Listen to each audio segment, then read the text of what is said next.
Halo teman-teman, perkenalkan nama saya Konita Abror dari kelas 10 DPIB 3 absen 23.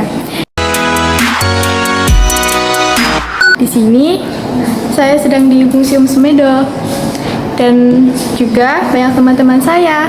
Yuk perkenalan. Hai, saya Mika Amelia dari nomor absen 14 kelas 10 DPIB 3.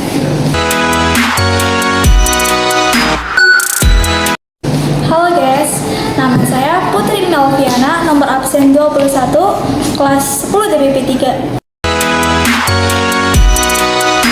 Halo semua, perkenalkan nama saya Filta Zanaya Apika dari kelas 10 DPIB 3 absen 35.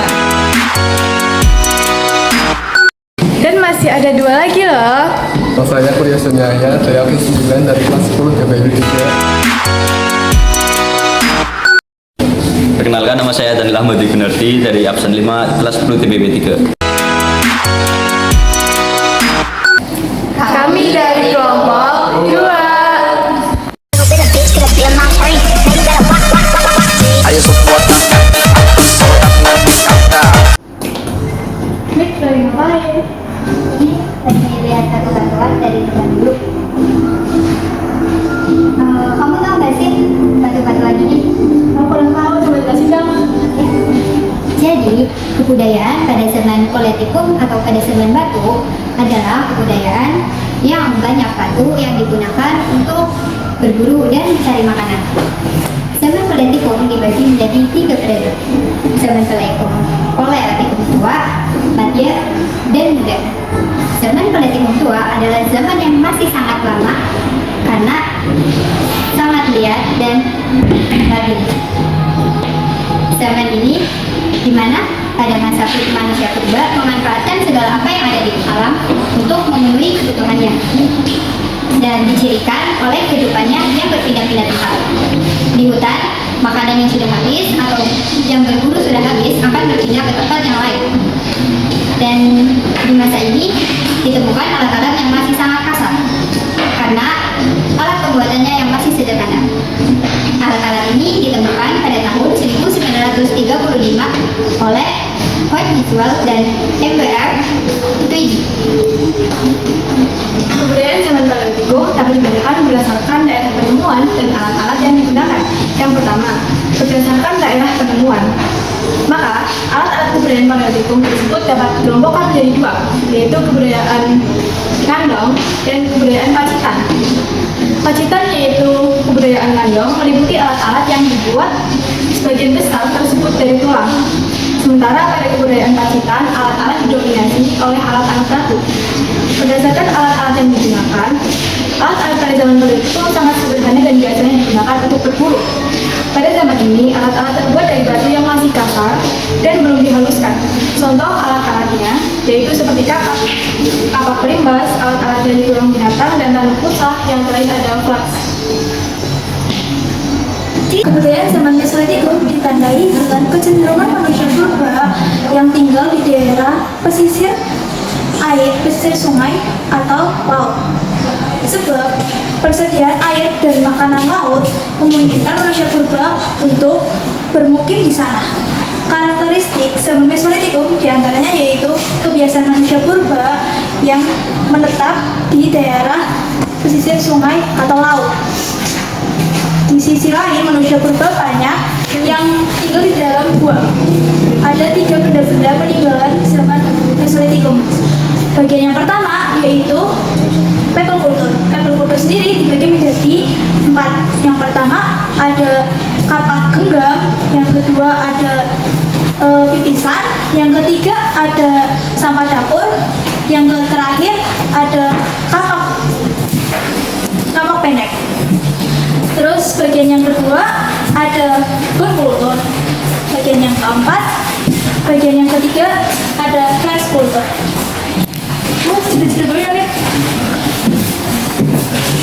Kebudayaan zaman Megalitikum adalah kebudayaan yang memiliki bangunan-bangunan terbesar. Kebudayaan ini memiliki ciri-ciri khusus. Selain bentuk bangunan yang berukuran besar, fungsinya juga berkaitan dengan religi atau praktek-praktek keagamaan. Misalnya untuk pemujaan roh nenek moyang, ataupun hasil terpenting dari zaman budaya megalitikum yaitu yang pertama menhir, kubur peti batu, ketiga punden berundak, keempat sarkofagus, kelima waruge, yang keenam dolmen, yang ketujuh arca atau patung. Menhir merupakan kubur batu yang terbuat dari batu tunggal, fungsinya yaitu sebagai tempat pemujaan. Kubur peti batu merupakan peti jenazah yang terpendam di dalam tanah yang berbentuk persegi. Yang ketiga, punden berundak. Bangunan ini juga berfungsi sebagai tempat pemujaan. Yang keempat, sarkofagus. Peti jenazah yang terbentuk seperti palung atau lesung tetapi mempunyai tutup. Yang kelima, waruga. Peti jenazah kecil yang berbentuk kubus dan ditutup dengan batu lain dengan membentuk rumah. Yang keenam, dolmen dapat berfungsi sebagai sarana upacara ritual. Dan yang terakhir, arca atau patung. Megalitikum pada dasarnya dapat berdiri acara manusia dan arca binatang. Semua selanjutnya ada kebudayaan zaman Neolitikum. Kebudayaan zaman Neolitikum artinya kebudayaan zaman batu muda. Di Indonesia, zaman ini dimulai sekitar 1500 sebelum Masehi. Pada zaman ini, manusia sudah mulai menetap di rumah panggung untuk menghindari dari bahayanya binatang buas.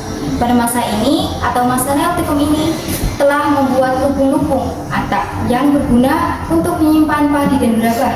Tradisi ini masih dilakukan oleh beberapa masyarakat di Indonesia, contohnya di daerah Labak atau Banten. Pada zaman Neolitikum juga, manusia juga telah mengenal dua jenis peralatan, yakni liung persegi dan kapak lonjong. Liung persegi tersebar di Indonesia di bagian barat, dan kapak lonjong tersebar di Indonesia bagian timur. Adapun ciri-ciri dari zaman Neolitikum yaitu kehidupan masyarakat yang semakin maju, tempat tinggal manusianya sudah mulai menetap, dan masyarakatnya telah mengenal bercocok tanam dan beternak. Ditemukannya kapak lonjong dan kapak persegi, dan masyarakatnya telah mengenal kepercayaan. Saya akan menjelaskan beberapa hasil alat-alat dari kebudayaan zaman batu muda atau Neolitikum. Pada zaman batu muda menunjukkan bahwa manusia purba sudah mengalami banyak kemajuan dalam menghasilkan alat-alat. Ada sentuhan tangan manusia, bahkan masih tetap dari batu, namun sudah lebih halus. Biasa ada sentuhan alat seni. Fungsi alat ini dibuat jelas untuk penggunaannya. Hasil kebudayaan zaman Neolitikum antara lain yaitu pertama, kapak persegi. Dari namanya sudah bisa dikatakan bahwa kapak itu berbentuk persegi, dan kapak ini digunakan untuk mengerjakan kayu, mengerap tanah, dan melaksanakan upacara. Selanjutnya ada kapak lonjong. Seperti namanya, kapak lonjong berbentuk lonjong. Kapak ini digunakan sebagai cangkul untuk mengerap tanah dan memotong kayu. Selanjutnya, mata panah. Mata panah ini dibuat dari batu yang sudah diasah dan dihaluskan. Kegunaan mata panah yaitu untuk berburu. Selanjutnya ada alat pemukul kayu. Adanya alat ini membuktikan bahwa zaman Neolitikum manusia praksara sudah mengenal bahaya, dikarenakan kegunaan alatnya yaitu untuk menumbuk kulit dari kayu dan digunakan untuk pakaian. Dan terakhir, gerabah. Gerabah ini berbentuk seperti kendi-kendi dan digunakan untuk menyimpan bahan makanan dan lain-lain.